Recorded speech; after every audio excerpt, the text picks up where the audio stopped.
கர்த்தருடைய பரிசுத்த நாமத்துக்கு மகிமை உண்டாதாக. परमेश्वर के पवित्र नाम की महिमा हो। மீண்டும் உங்களை சந்திப்பதில் மிக்க மகிழ்ச்சி அடைகிறேன். मैं खुश हूं कि दोबारा आपसे मिलने का एक अवसर मिला।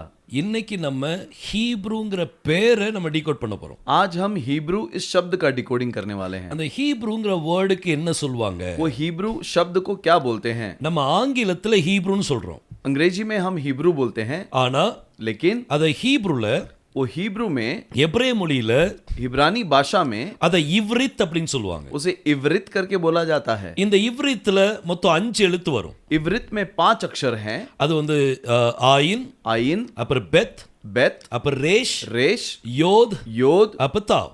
ताव। இந்த 3 எழுத்து சேர்ந்தது, இந்த 5 எழுத்து சேர்ந்தது தான் ये 5 अक्षरों को அது இவ்ரித் அப்படின்னு சொல்லுவாங்க. इवरित ऐसे बोला जाता है। இவ்ரித்னா என்ன? इवरित का मतलब क्या है? ஹீப்ரூ. हिब्रू। இப்போ இத டீகோட் பண்ணலாம். अब इसको हम डिकोड करेंगे। இத நான் 3ஆ பிரிக்க விரும்புறேன். इसको मैं 3 भाग करना चाहता हूं। முதல் 3 எழுத்து செப்பரேட்டா, पहले 3 अक्षरों को अलग से, அப்புறம் யோத் தனியா, योद अलग से அப்புறம் தாவ் தனியா. और ताव अलग से। இப்போ நம்ம முதல் 3 எழுத்து எடுத்துக்கலாம். पहले 3 अक्षरों को ले लेंगे।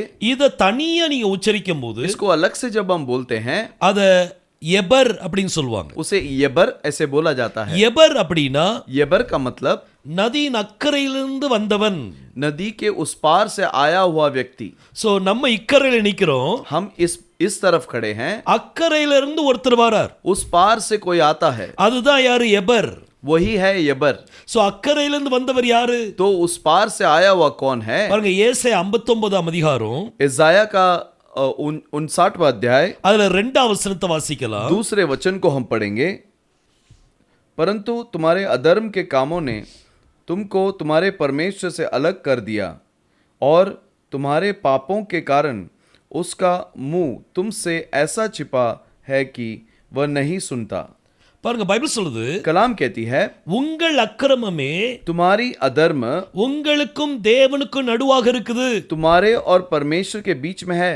சோ தேவனுக்கும் உங்களுக்கும் நடுல परमेश्वर और आपके बीच में உங்க அக்கிரமம் இருக்குது. तुम्हारे अधर्म है। இந்த அக்கிரமத்தை நீக்கிறது தான் ரட்சிப்பு. इस अधर्म को निकालना ही उद्धार है। கர்த்தர் சொல்லுது, அது 1ஆம் வசனத்துல பைபிள் சொல்லுது, पहले वचन में कलाम कहती है, அவர் உங்களை ரட்சிக்க கூடாதபடிக்கு वो आपको उद्धार न दे सके ऐसे அவருடைய கரம் குறுகினதல்ல, उसके हाथ छोटा नहीं है। அவர் ரட்சிக்க முடியும். वो उद्धार दे सकता है, உங்களை பாவத்திலிருந்து ரட்சிக்க முடியும். आपको पाप से उद्धार दे सकता है। ஆனா அந்த ரட்சிப்பதற்கு लेकिन उद्धार देने के लिए ஒரு மனிதனை கர்த்தர் தேடுறார். एक मनुष्य को परमेश्वर ढूंढता है। யாருமே கிடைக்கல. कोई भी नहीं। பாருங்க, 16ஆம் வசனத்தை வாசிக்கலாம். 16वें वचन को हम पढ़ेंगे। उसने देखा कि कोई भी पुरुष नहीं और इससे अचंभा किया कि कोई विनती करने वाला नहीं। तब उसने अपने ही भुजबल से उद्धार किया और अपने धर्मी होने के कारण वह संभल गया।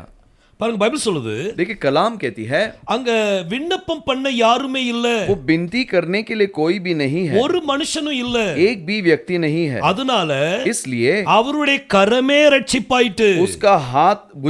उसका भुजबल ही उद्धार बन गया। சோ ஒரு மனிதனை ரட்சிக்கிறதுக்கு एक मनुष्य का उद्धार करने के लिए நதிக்கு அந்த பக்கத்திலிருந்து ஒருவர் வந்து वो नदी के पार से कोई आकर அவர் கரமே நம்மளுக்கு ரட்சிப்பாயிட்டு. उसका हाथ ही हमारे लिए उद्धार हो गया। அக்கறையிலிருந்து वंदवर யாரு? उस पार से आया हुआ कौन है? பாருங்க, யோவான் 3ஆம் அதிகாரம் यूहन्ना का 3रा अध्याय அதுல 13ஆம் வசனத்துல பைபிள் சொல்லுது, 13वें वचन में कलाम कहती है, பரலோகத்திலிருந்து இறங்கினவரும் और स्वर्ग से जो उतरा பரலோகத்தில் இருக்கிறவருமான மனுஷகுமாரனே அல்லாமல் और स्वर्ग में जो है जो मनुष्य पुत्र है பரலோகத்துக்கு ஏறினவன் ஒருவனும் இல்லை. और स्वर्ग में चढ़ा और स्वर्ग में कोई और चढ़ा नहीं। சோ அக்கறையிலிருந்து வந்தவர் யார்? तो उस पार से कौन आया? யெகோஷுவா தான் வராரு. यहोशुआ ही आया। அவர்தான் இறங்கி வந்து वही उतर कर आके நம்மளுக்கு ரட்சிப்பை கொடுக்கிறார். हमें उद्धार दिया। அவருடைய கரமே நம்மளுக்கு ரட்சிப்பாயிட்டு. उसका हाथ ही हमारे लिए उद्धार बन गया। சோ யெகோஷுவா வானத்திலிருந்து இறங்கி வர்றார். तो यहोशुआ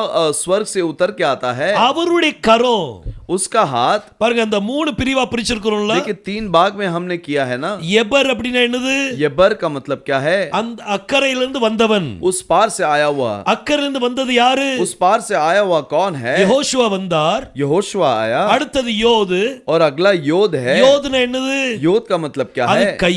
वो हाथ है। சோ அக்கறையில இருந்து வந்த யெகோஷுவா, वो उस पार से आया हुआ यहोशुआ, அவருடைய கரமே. उसके हाथ ही। மூணாவது என்னது? तीसरा क्या है? சிலுவை. क्रूस। அது தாவ். वो ताव है। சிலுவைனா ரட்சிப்பு.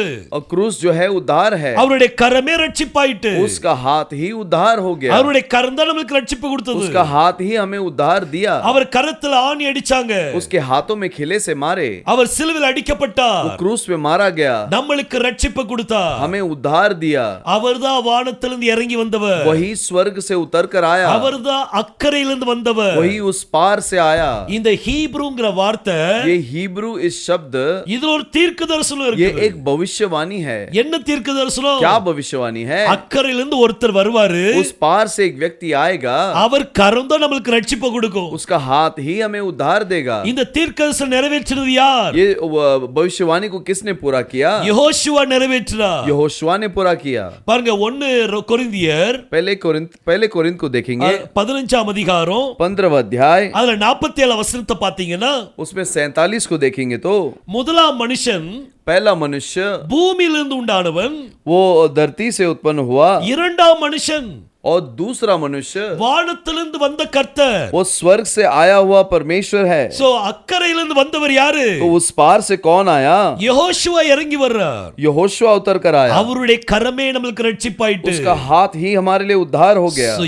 இந்த இவ்ரித் அப்படிங்கிற வார்த்தை, इव्रित ये शब्द, அந்த ஹீப்ரூங்கிற வார்த்தையில हिब्रू इस शब्द के अंदर அருமையான ஒரு தீர்க்கதரிசனம். अद्भुत भविष्यवाणी है। என்ன தீர்க்கதரிசனம்? क्या भविष्यवाणी है? அக்கறையிலிருந்து ஒருத்தர் வருவாரு. उस पार से व्यक्ति आएगा। அவருடைய கைதான் நமக்கு ரட்சிப்பு கொடுக்கும். उसका हाथ ही हमें उद्धार देगा। இது எவ்வளவு அருமையா இருக்குது. ये कितना अद्भुत है। கர்த்தர் ஒவ்வொரு வார்த்தையிலையும் परमेश्वर एक एक शब्द में, கர்த்தர் தீர்க்கதரிசனம் வச்சிருக்கிறார். परमेश्वर ने भविष्यवाणी रखा है। இந்த ஹீப்ரூங்கிற வார்த்தைக்கு ये हिब्रू शब्द के लिए நான் இதனுடைய டீகோடிங்க்கு பல வருடமா காத்திருந்தேன். और डिकोडिंग के लिए बहुत दिनों तक मैं इंतजार करता रहा। பல வருடமா காத்திருந்தேன். बहुत सालों तक मैं इंतजार करता रहा। ஆனா கர்த்தர் இத கொடுத்திருக்கிறார். परमेश्वर ने ये दिया है। வசனத்தோடு சேர்த்து கொடுத்திருக்கிறார். वचन के साथ दिया है। அக்கறையிலிருந்து ஒருவர் उस पार से एक व्यक्ति இந்த பக்கம் வந்து यहाँ पर आकर அவருடைய கரத்தினால் நமக்கு ரட்சிப்பு கொடுக்கிறார். उसके हाथों से हमें उद्धार देता है। நம்ம ரட்சிப்பு என்னது?